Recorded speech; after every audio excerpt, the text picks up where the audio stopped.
You've probably heard the story. Pilgrims and Native Americans sitting side by side at a big autumn feast to give thanks for all they had in their new home. But is that story true? Or is it just a story?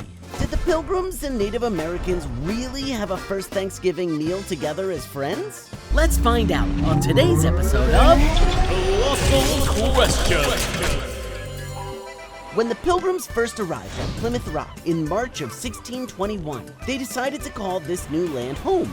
The thing is, it was already home for thousands of Native Americans. Since neither side wanted a fight, the Pilgrims signed a peace treaty with the native Wampanoag tribe shortly after settling in Plymouth. They didn't sit down for the holiday feast we now call Thanksgiving until a full year after arriving.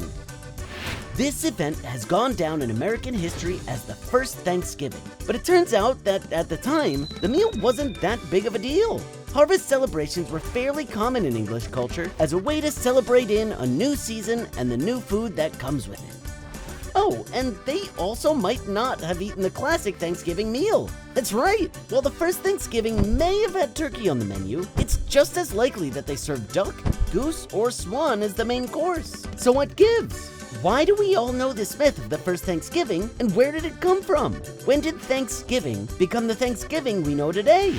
Well, it took some time.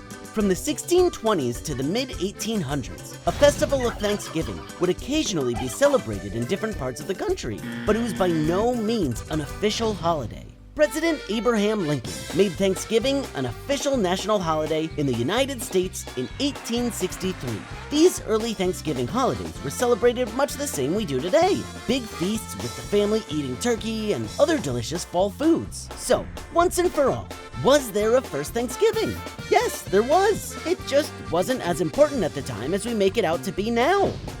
The myth slowly morphed over time, and families told and retold the story of the Pilgrims and their first Thanksgiving meal way back in 1621. Okay, that's enough. Now go eat some pumpkin pie. And now you know the real story of the first Thanksgiving. Comment below if you have a question you'd like to know the answer to. And don't forget to subscribe for more episodes of Colossal Questions. only on DreamWorks TV.